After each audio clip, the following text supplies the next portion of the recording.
सभी समय से हारे।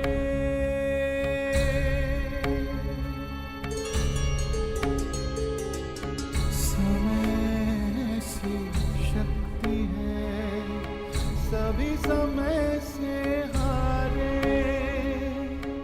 राजा हो या रंक सभी बनते रहे बेचारे।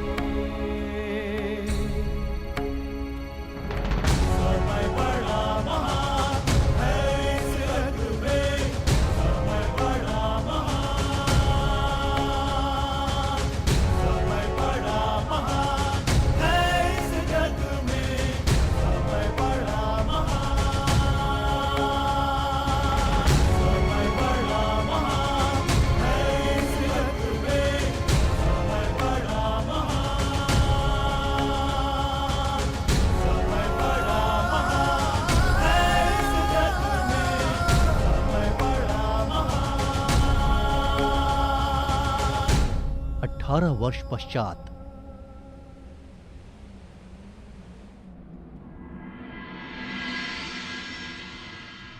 तो कुरुकुल की अगली पीढ़ी अपना प्रशिक्षण पूर्ण कर चुकी है धर्मराज। जी माधव, परीक्षित और वृषकेतु दोनों ने शिक्षा प्राप्त कर ली। अब सत्ता को अगली पीढ़ी में हस्तांतरित करने का समय आ गया। परंतु माधव महाराज,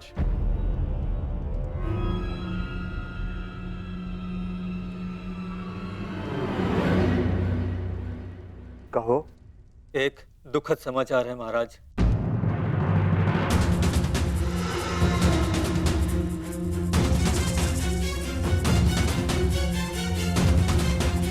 अभयदान दिया, बोलो क्या समाचार है? राजमाता कुंती। क्या हुआ माता कुंती को?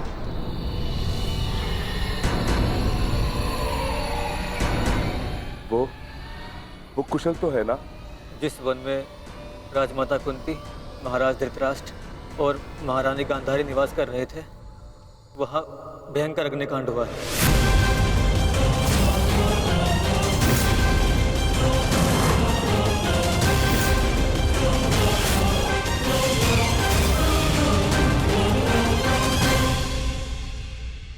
और वो तीनों जलकर भस्म।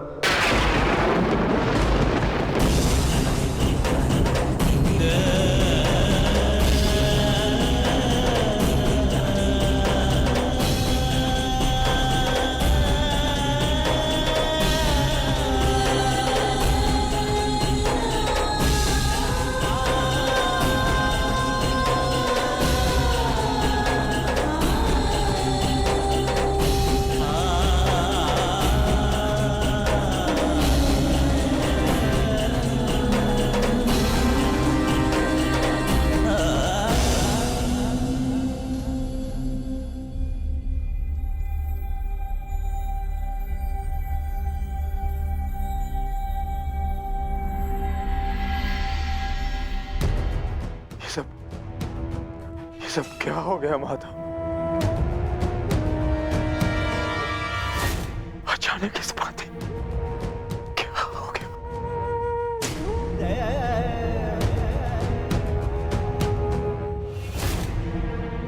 जो संसार में आया है उसे जाना ही है। महत्वपूर्ण ये है कि वो अपने जीवन से क्या लेकर गए और इस संसार को क्या देकर गए।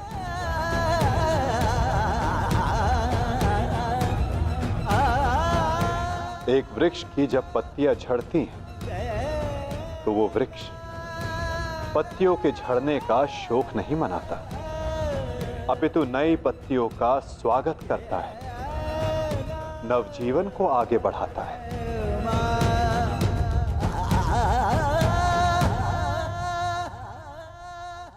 आप सब स्वयं को संभालिए।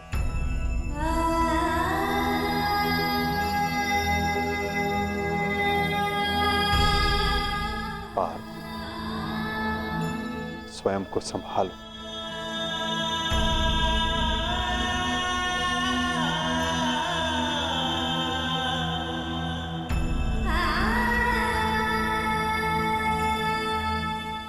धर्मराज, आपने अपना हर कर्तव्य, हर उत्तरदायित्व कुशलतापूर्वक पूर्ण किया है और परिवर्तन का जो वचन आपने दिया था उसे भी पूर्ण किया। और अब ये समय दुख मनाने का नहीं, अपितु अपना उत्तरदायित्व पूर्ण करने का है धर्मराज।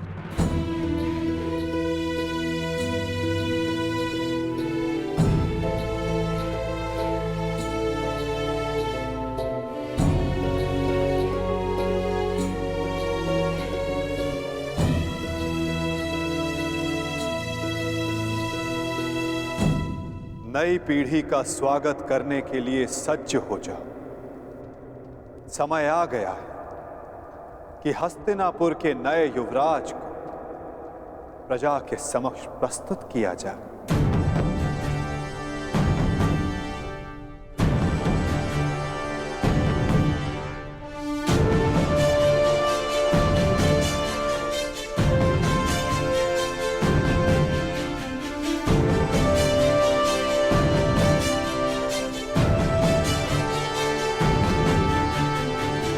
समय आ गया है कि हस्तिनापुर की ये सभा कुरु वंश की आने वाली नई पीढ़ी का स्वागत करे।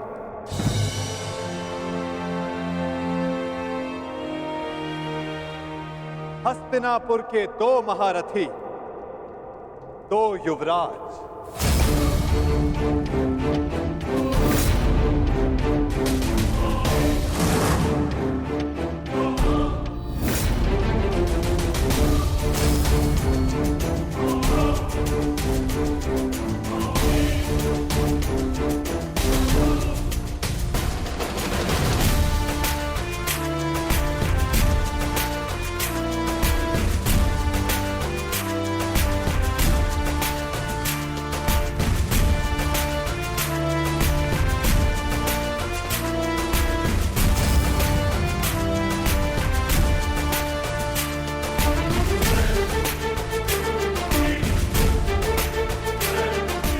जिन्हें पांडवों ने स्वयं अपनी युद्ध कला के ज्ञान से प्रशिक्षित किया है,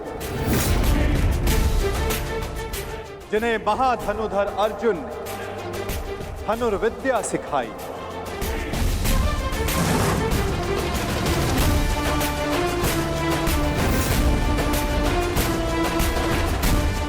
जिन्हें महाबली भीम शक्ति और गदा युद्ध में पारंगत किया, जिन्हें नकुल सहदेव ने खड़ग युद्ध में प्रशिक्षित किया, जिन भावी सम्राटों को धर्मराज युधिष्ठिर भाले के प्रहार के साथ साथ धर्म के ज्ञान का आधार भी दिया है।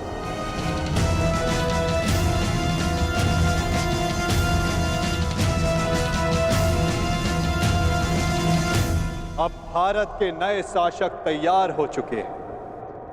धर्म स्थापना के लिए नई पीढ़ी सज्ज हो चुकी है।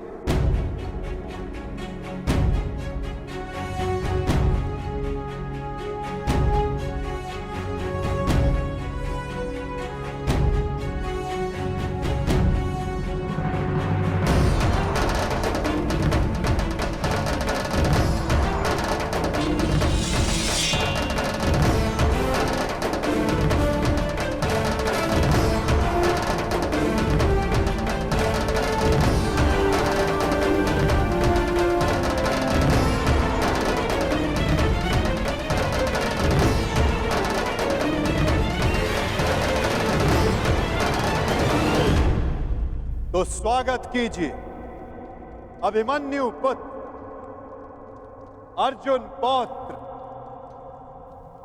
युवराज परीक्षित का।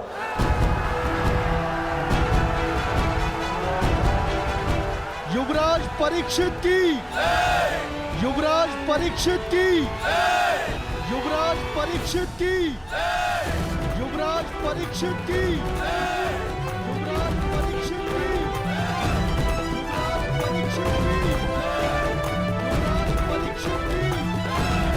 युवराज परीक्षित की।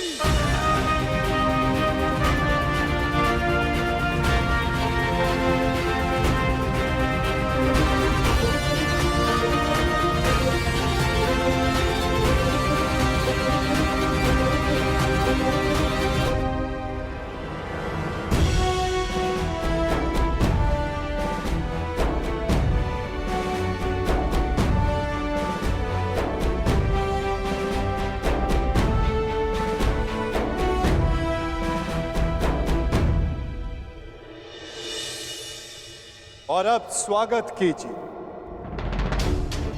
राधे कर्ण पुत्र युवराज वृषकेतु का। युवराज वृषकेतु की, युवराज वृषकेतु की, युवराज वृषकेतु की, युवराज वृषकेतु की, युवराज वृषकेतु की, युवराज वृषकेतु की,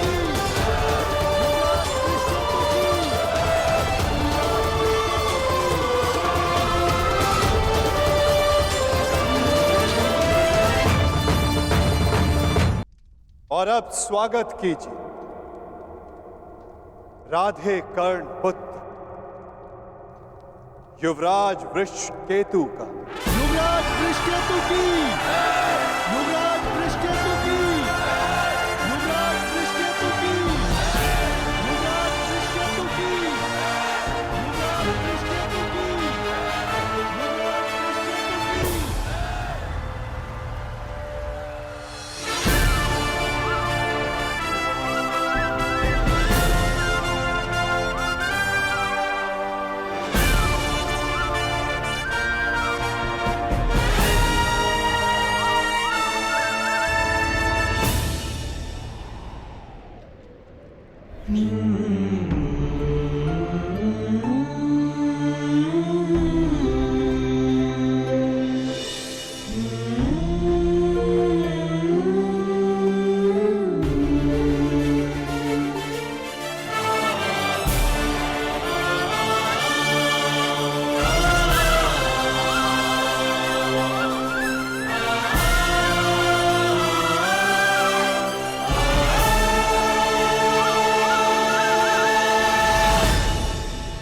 इन्होंने अपना कर्तव्य पूर्ण किया धर्मराज, अब आप अपना कर्तव्य पूर्ण करें। एक सम्राट का कर्तव्य होता है कि वो अपने उत्तराधिकारी को निष्पक्ष होकर चुने। केवल बल ही नहीं, बुद्धि प्रवीण हो, न्याय उचित, धर्म उचित हो। और मेरा धर्म ये कहता है, न्याय और धर्म अनुसार हस्तिनापुर नरेश मेरे ज्येष्ठ भ्राता कर्ण के पुत्र वृषकेतु हो। युवराज वृषकेतु की, युवराज वृषकेतु की, युवराज वृषकेतु की,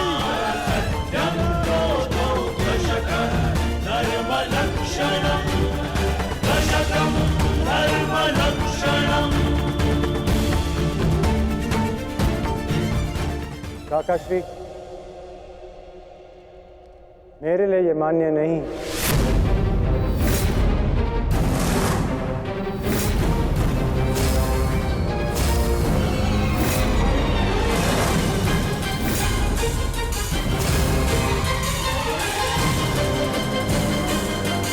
पुत्र, सम्राट आपका न्याय उचित है,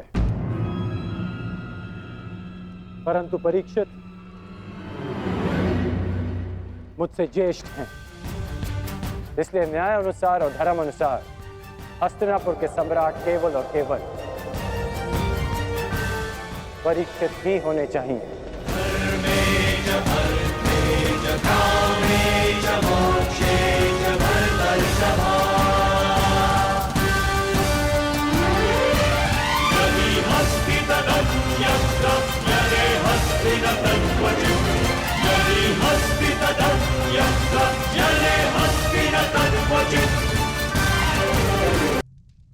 परंतु पुत्र, अद्भुत वृषकेतु, ये त्याग केवल कर्ण पुत्र ही कर सकता है।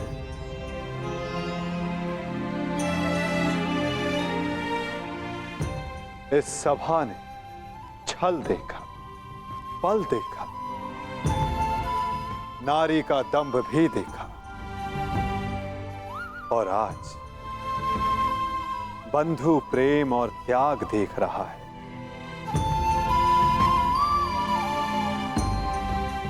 सच में परिवर्तन का जो स्वप्न अंगराज कर्ण ने वर्षों पूर्व देखा था, वो परिवर्तन आज दिख रहा है।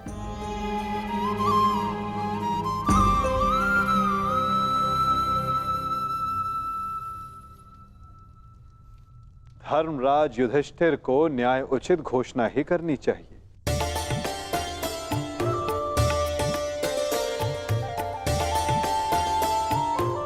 जैसी आपकी आज्ञा माधव।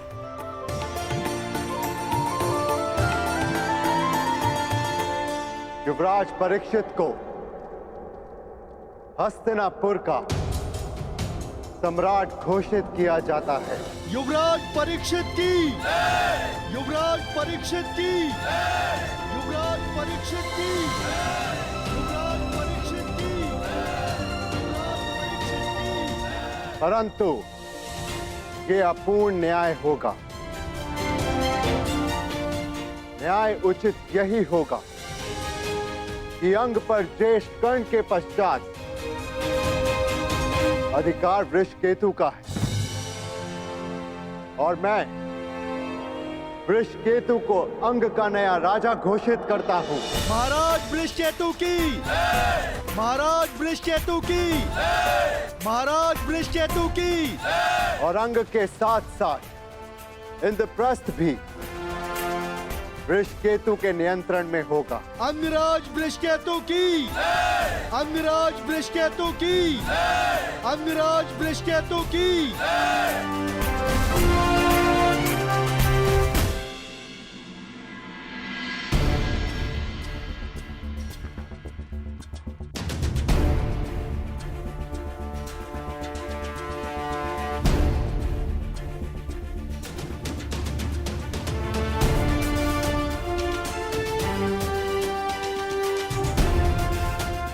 सच हो। मैं तो आरंभ से ही सज्ज हूं।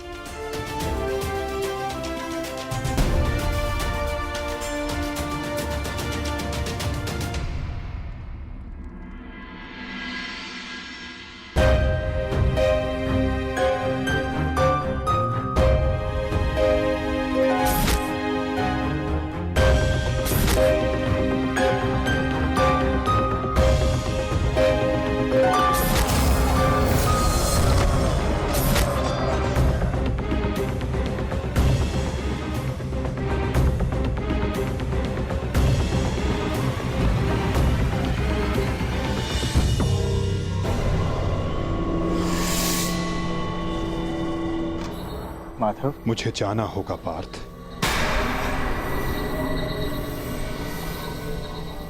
परंतु माधव। नहीं पार्थ, नियति मुझे पुकार रही है।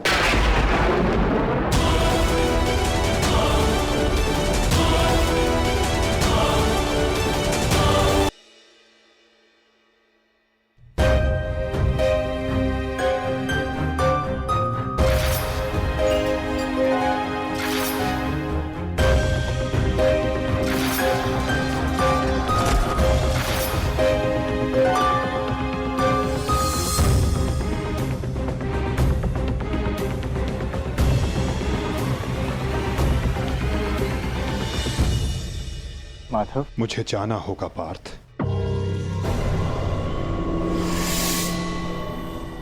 परंतु माधव। नहीं पार्थ, नियति मुझे पुकार रही है।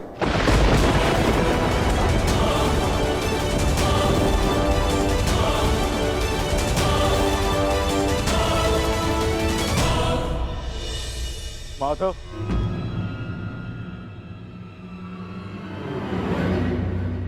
आपने बताया नहीं कि अचानक ऐसा क्या हुआ जो आप जा रहे हैं। प्रथम बार आपके मुख पर यह पीड़ा देख रहा। यही तो जीवन है पार्थ।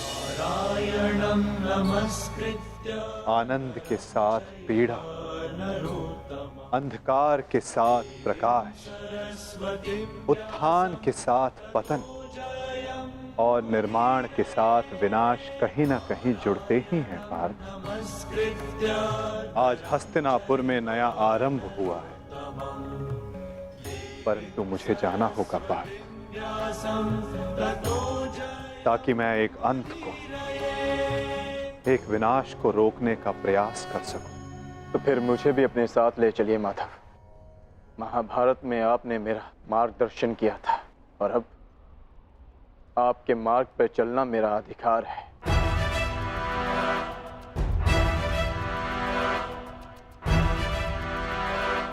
अवश्य पार्थ, ये तुम्हारा अधिकार है, किंतु ये यात्रा केवल मेरी है पार्थ। ये कर्तव्य केवल मेरा है और मुझे इस यात्रा को अकेले ही पूर्ण करना होगा।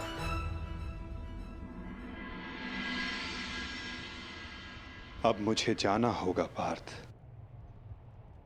स्वास्थ्य।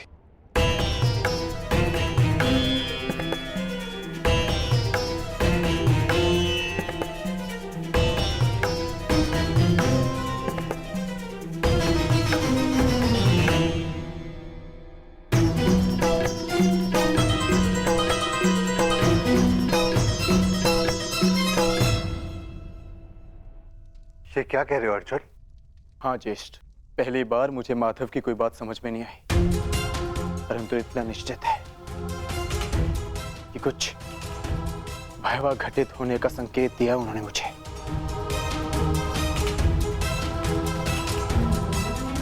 मैं आपकी आज्ञा लेने आया हूं ज्येष्ठ। मुझे द्वारका जाना होगा।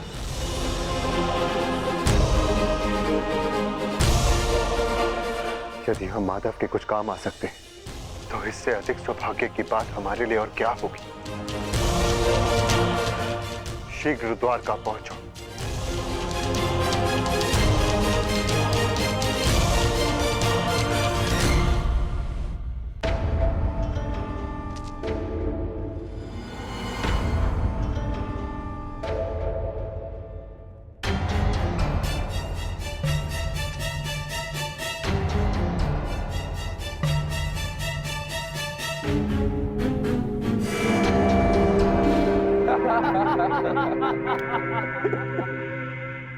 जन्मदिन की बधाई हो मित्र। कृतवर्मा, स्वागत है तुम्हारा। तुम्हारी ही प्रतीक्षा हो रही थी। वाह, क्या अद्भुत प्रबंध है। इतना सुंदर भोज मैंने कभी नहीं देखा। वाह। काहे का भोज मित्र? ऐसा प्रतीत होता है अद्भुत भोज किए हुए जैसे एक युग बीत चुका है। ताऊ श्री ने संपूर्ण द्वारिका में मदिरा पान और उसके विक्रय पर प्रतिबंध लगा रखा है। अगर मदिरा मिल जाती तो आनंद आ जाता। परंतु मित्र, उसके पीछे बलभद्र का कारण उचित था। ऋषि के श्राप का प्रभाव तो तुम देख ही चुके हो। उसने जो कहा वैसा ही हुआ। तुम्हारे गर्भ से मूसल का जन्म हुआ और श्राप था कि उस मूसल से यादवों का अंत होगा। और आज उस श्राप का प्रभाव उस मदिरा पर लगी रोक ने ही रोक रखा है मित्र। कृतवर्मा, प्रतीत होता है कि तुम मेरे पूजनीय पिताश्री के साथ रह रहकर प्रवचन देना सीख गए। वो मूसल नष्ट हो चुका है। ताऊ श्री ने स्वयं उसका चूर्ण बनवाकर सागर में बहा दिया। यदि आज मदिरा मिल जाती तो आनंद ही आ जाता। यदि कुमार आदेश दे तो जन्मदिन की भेंट प्रस्तुत करूं। बलभद्र से छिपाकर काशी से मदिरा मंगाई है।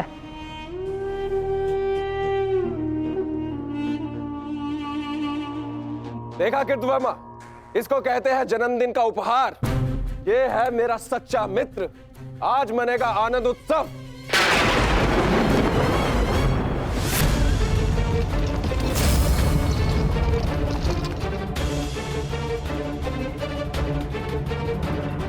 ये मेरे जन्मदिन पर मेरे मित्रों के नाम।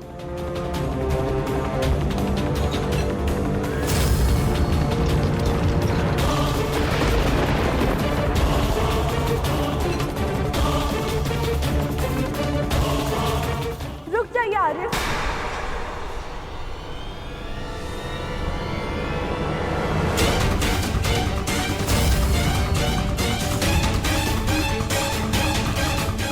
जब काल सामने खड़ा तो उसे जाने को नमस्कार किया जाता, उसका आलिंगन नहीं किया जाता। ये मदिरा काल है आर्य, इसे ग्रहण ना करें। कृतवर्मा, एक बात तो माननी ही पड़ेगी। मेरे पिताश्री वासुदेव महान है। जो उनकी संगति में आता है वो भाषण देना तो सीख ही जाता है।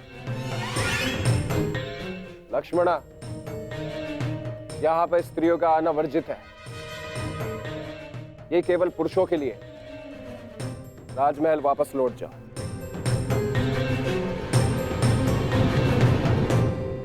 पुरुषों में मेरे अर्धांग भी है आर्य, जो स्वयं ही काल के गाल में जाने के लिए प्रस्तुत हो रहे, परंतु मैं ऐसा नहीं होने दे सकती।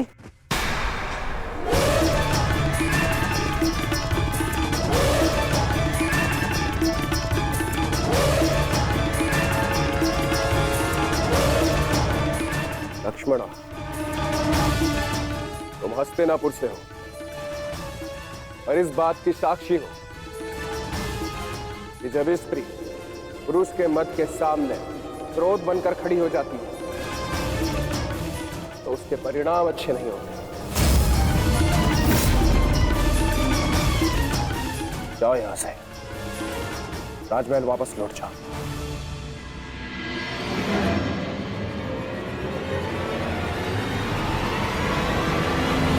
मैंने कहा राजमहल वापस जाओ।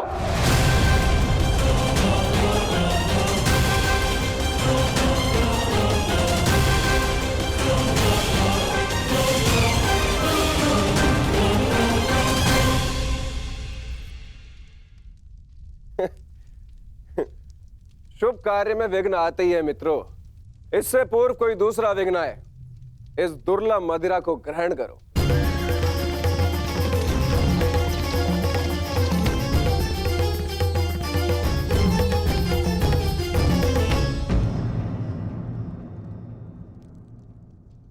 लक्ष्मणा, तुम अपने अश्रु मुझसे नहीं छुपा सकती हो। क्या हुआ पुत्री? क्या सामने तुमसे कुछ कहा? यदि वो कुछ कह देते तो मैं सह लेती ज्येष्ठ पिताजी, तो वो जो करने जा रहे वर्षों पूर्व साधु ने जो श्राप दिया था पूर्ण होने जा रहा है पिताजी। यादवों का विनाश रोकिए।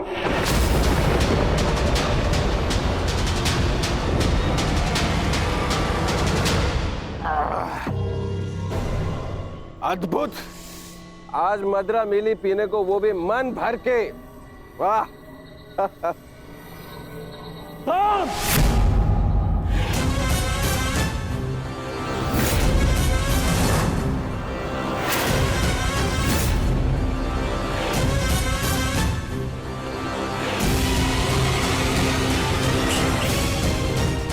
मैंने मद्यपान निषेध किया था। द्वारका के अंदर मदिरा लाने का साहस कैसे किया तुमने साम? तुम युवराज हो, द्वारका के अगले राजा, तुम्हें ये सब शोभा नहीं देता है। और तुम सब साम के मित्र हो ना, तुम्हारा कर्तव्य है यदि युवराज के पद अनुचित मार्ग पर जाए तो उन्हें अनुचित मार्ग पर जाने से रोके, उचित मार्ग दिखाए। और तुम लोग स्वयं उसे अनुचित मार्ग पर जाने दे रहे हो। कैसे? ताऊश्री, जो कहना है मुझसे कहिए। इनसे क्या बात कर रहे हैं जो आपकी आंखों में आंखें नहीं मिला सकते? इनसे प्रश्न करके क्या लाभ? लज्जा नहीं आती तुम्हें साम? बड़ों की आज्ञा तुमने सदा ही टाली है, अब राज आज्ञा का भी उल्लंघन करने लगे। क्या ताऊश्री, हर बात पे रोक टोक। क्या किया आपने अपने समस्त जीवन में? हाँ? दूध पिया और माखन खाया। ताऊश्री, अरे ताऊश्री, मदिरा तो चक्कर देखिए। जीवन का वास्तविक आनंद तो इसमें है। आप मदिरा पिएंगे तो आपको भान हो जाएगा कि आपने अनुज के दाव बनने के अतिरिक्त भी इस जीवन में और बहुत कुछ है। बड़े होकर जन्म लिया आपने, मदिरा पीजिए। अपने बड़े होने के पद का और उसकी शक्ति का भी भान हो जाएगा आपको। लीजिए। काम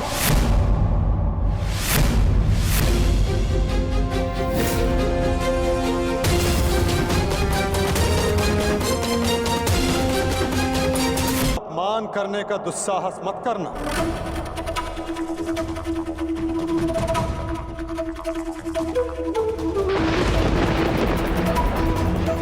परिहास और उपहास में अंतर होता है साम। परिहास संग में उपस्थित सबको आनंद देता है और उपहास किसी एक को पीड़ा देता है।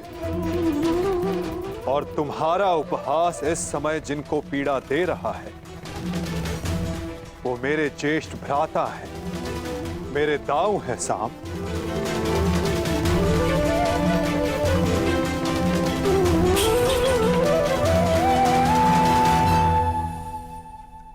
और मैं कौन हूं? हाँ? कौन हूं मैं? पुत्र या कुपुत्र? आपको तो सदैव अभिमन्यु जैसा पुत्र चाहिए था। कभी उसे मामा बनकर सिखाया तो कभी मित्र और सखा बनकर पांडवों को संभाला, परंतु ये भूल गए कि आपका भी एक पुत्र है। स्मरण है आपको? स्मरण है? नहीं, आपको स्मरण है। आपको स्मरण है कि आज आपके पुत्र का जन्मदिन है, परंतु ये भूल गए कि आज के दिन अपने पुत्र से प्रेम से मिलने आना चाहिए, ना कि इस प्रकार कटु मुख बनाकर।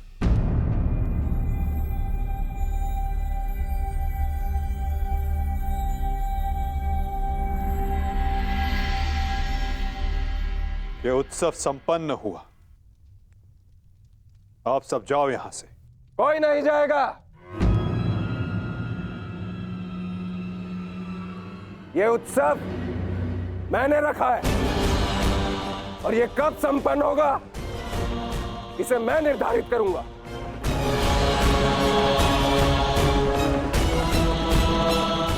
तुम इस समय मदिरा के मध में हो साम। ये समय वार्तालाप करने के लिए उचित नहीं है।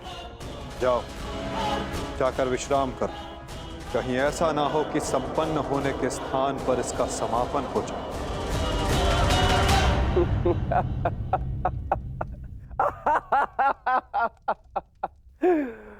मद में तो अंधे आप भी है वासुदेव। महाभारत की विजय का मद अभी आपके सर से उतरा नहीं है वासुदेव।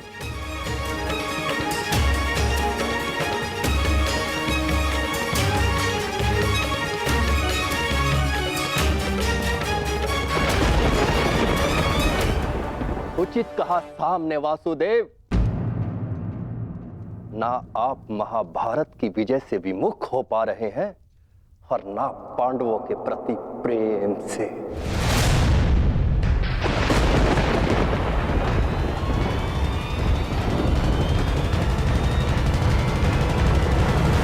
पांडवों से इतना प्रेम था आपको कि अपने ही यादव कुल का ध्वंस कर बैठे।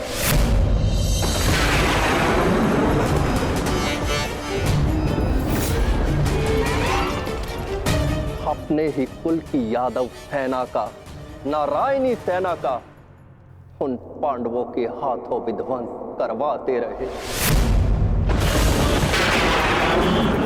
और उस अर्जुन को गीता का ज्ञान दिया और भोले भाले यादवों के रक्त से कुरुक्षेत्र को नहलाते रहे और बताते रहे उस अर्जुन को कहां कौन सा अस्त्र चलाना है। क्यों वासुदेव? क्यों? अपने सखा के लिए, अर्जुन के लिए? क्यों? क्यों इतना प्रिय है वो आपको? क्यों? कभी कभी मुझे लगता है कि ये सखा और ये सखी ये सब नाटक है।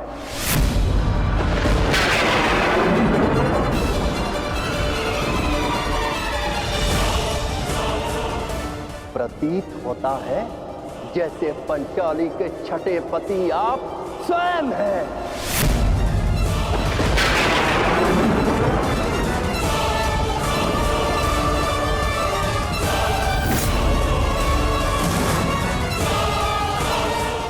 कृतवर्मा!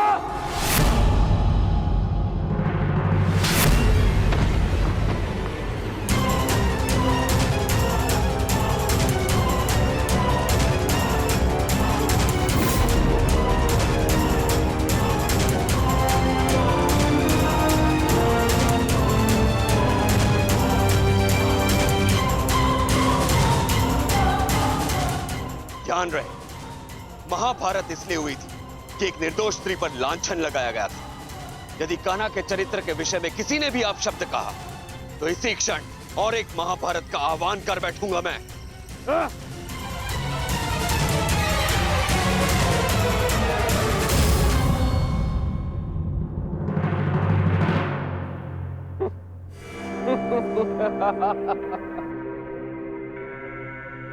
वाह, प्रेम हो तो ऐसा, भाई हो तो ऐसे। एक को कुछ कहो तो दूसरे का हाथ उठता है, परंतु ताउश्री आप भूल रहे हैं, कृतवर्मा मेरे लिए भाई समान।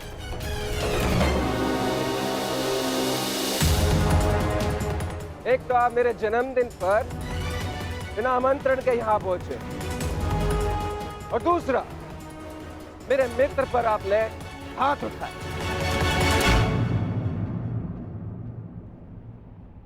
इस दुस्साहस का दंड आपको अवश्य मिलेगा। सावधान साम!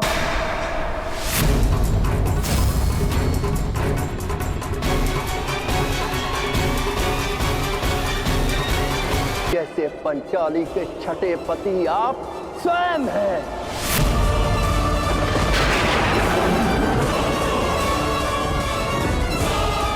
कृतवर्मा!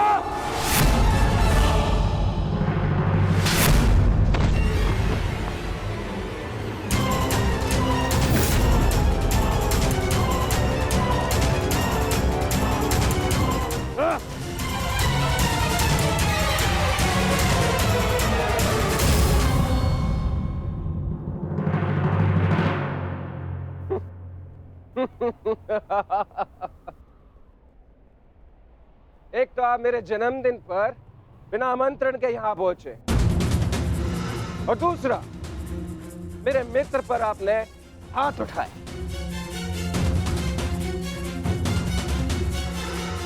इस दुस्साहस का दंड आपको अवश्य मिलेगा। सावधान साम!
आज से ठीक 1 सप्ताह के पश्चात तुम्हारे पेट से मूसल ही उत्पन्न होगा, जो तुम्हारे वंश के विनाश का कारण बनेगा।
तुम्हें श्राप देती हूँ कि जिस प्रकार तुमने मेरे कुल का अंत किया है, उसी प्रकार तुम्हारे कुल का अंत भी होगा।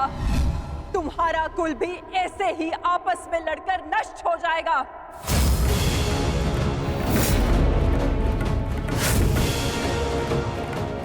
मैंने कहा था गांधार नंदिनी से कि श्राप नहीं, पाप मनुष्यों के नाश का कारण बनता है। आज यादवों के पाप उनके नाश का कारण बनेंगे।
ये हमसे क्या हो गया कान्हा? हमने अपने ही कुल का नाश कर दिया।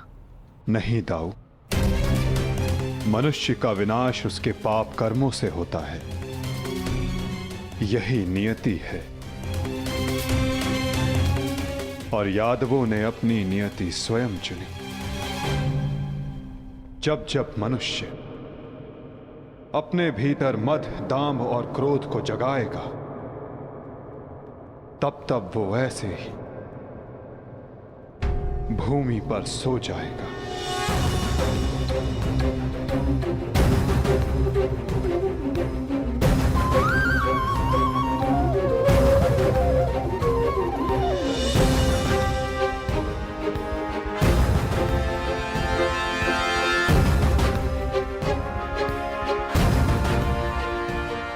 ये विनाश संसार के लिए एक उदाहरण होगा कि मद से उपजित क्रोध सदैव अपना और अपनों का सर्वनाश करता है। दाऊ, माता गांधारी का श्राप और यादवों के पाप ने दोनों ने मिलकर सब समाप्त कर दिया। दाऊ, किंतु इन सब का अर्थ क्या है कान्हा?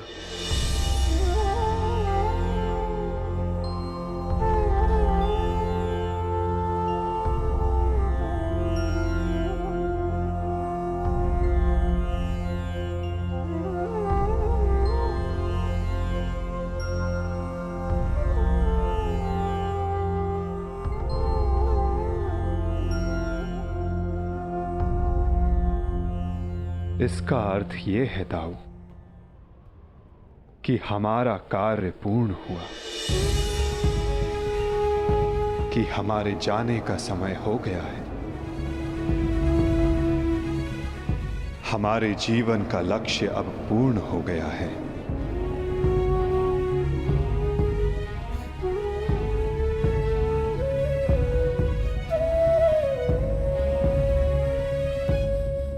जब अंत आ रहा है तो प्रारंभ से हो। प्रारंभ से ही मैं श्री हरि का सेवक रहा हूं, तो अंत भी उनके चरणों में ही हो।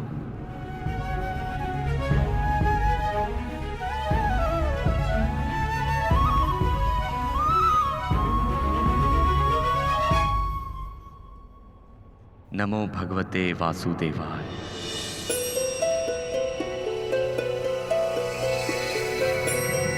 अंत आ रहा है तो प्रारंभ से हो। प्रारंभ से ही मैं श्री हरि का सेवक रहा हूं, तो अंत भी उनके चरणों में ही हो।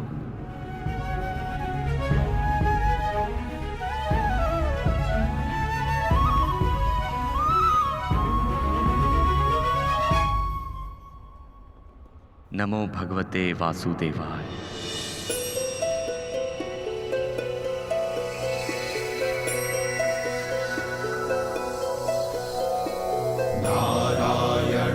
नमस्कृत्य नरं चैव नरोत्तमं देवीं सरस्वतीं व्यासं ततो जयम् उदीरयेत्। नारायणं नमस्कृत्य नरं चैव नरोत्तमं देवीं सरस्वतीं व्यासं ततो जयम् नमस्कृत्य नरं चैव नरोत्तमं देवीं सरस्वतीं व्यासं ततो जयम् उदीरयेत्।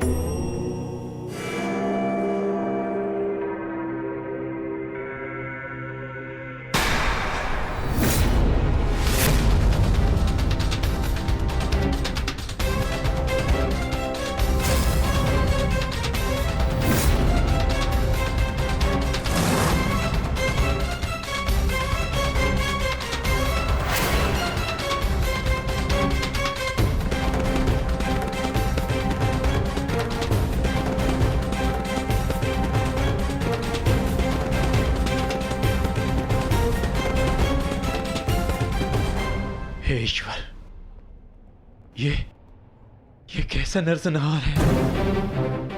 कहीं माधव इसी अंत की बात तो नहीं कर रहे थे? परंतु माधव है कहां? माधव कहां हैं आप?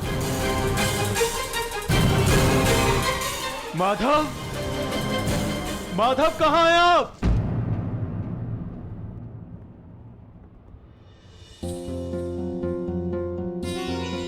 ये तो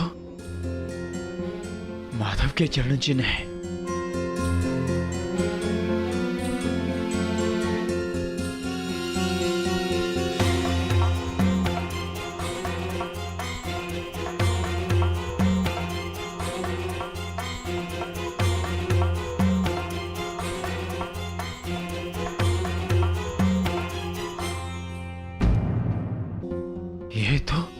माधव के चरण चिन्ह है।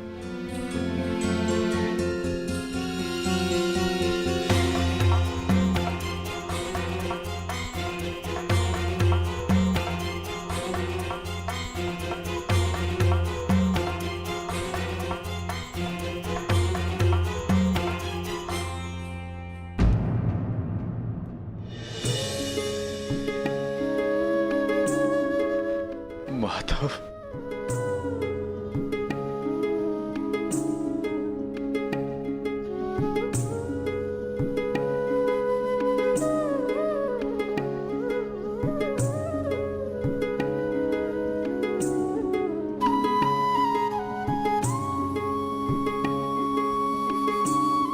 आओ पार्थ, तुम्हारी ही प्रतीक्षा थी।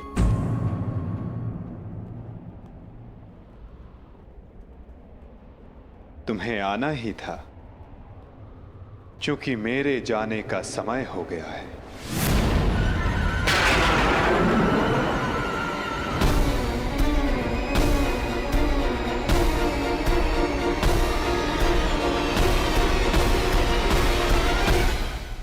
ये सब क्या हो गया माधव? ये विनाश कैसा? हर प्राणी के जीवन का एक कारण होता है, एक लक्ष्य होता है पार्थ, और उस लक्ष्य के पूर्ण हो जाने के पश्चात उसका सृष्टि में रहना संतुलन बिगाड़ता है। कुरुक्षेत्र के युद्ध में जो शक्ति शेष रह गई थी, वो संतुलन बिगाड़ रही थी पार्थ। जब शक्ति के साथ उत्तरदायित्व का भान ना हो तो मनुष्य पापी बन जाता है, और यादवों के अंत के साथ उस पाप का भी अंत हुआ पार्थ। सदैव स्मरण रखना पार्थ, बिना उत्तरदायित्व के भान की शक्ति सदैव विनाश लाती है।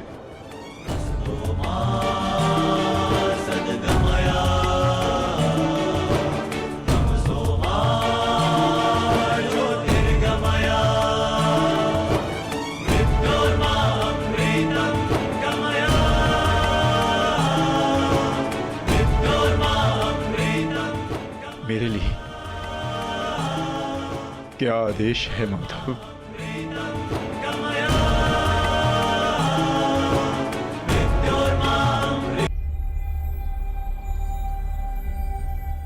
काल की भूख मिट चुकी है पार्थ, परंतु सागर अब भी प्यासा है।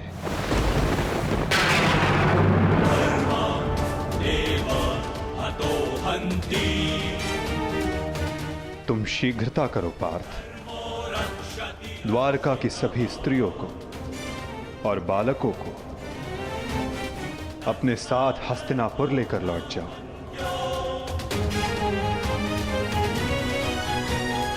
ताकि वो हस्तिनापुर के परिवर्तन का भाग बनकर धर्म के मार्ग पर चल सके, नवीन युग का आलिंगन कर सके।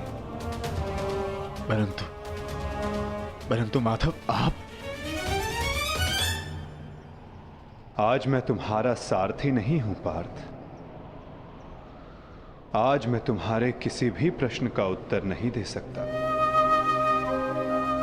आज मैं तुम्हारा सखा हूं, एक ज्येष्ठ भ्राता के समान हूं पार्थ, और जैसा मैंने कहा है वैसा करो पार्थ।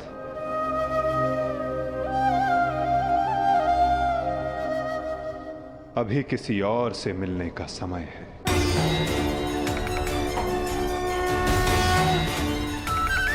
जैसी आपकी आज्ञा। गोविंदा हरे मुरारी, हे नाथ नारायण वासुदेवा।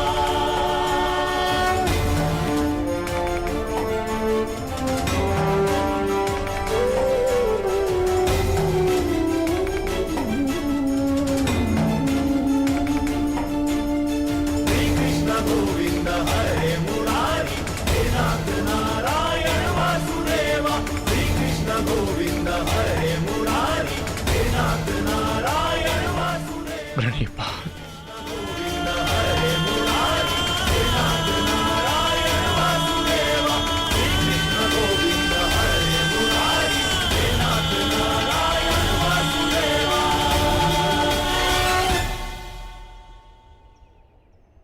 कौरव वंश के वट वृक्ष महामहिम भीष्म, जिन्हें इच्छा मृत्यु का वरदान था, क्या वासुदेव ने उन्हें अपने छल से धराशाही नहीं करवाया है?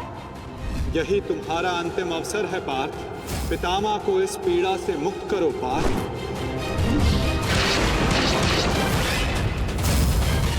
वासुदेव ने द्रोण पुत्र अश्वत्थामा की मृत्यु का छल रचकर आचार्य द्रोण का वध नहीं करवाया है? क्या मेरे पुत्र दुर्योधन की रक्षा कर रहे उसके मित्र कर्ण को छल से नहीं मरवाया है वासुदेव ने?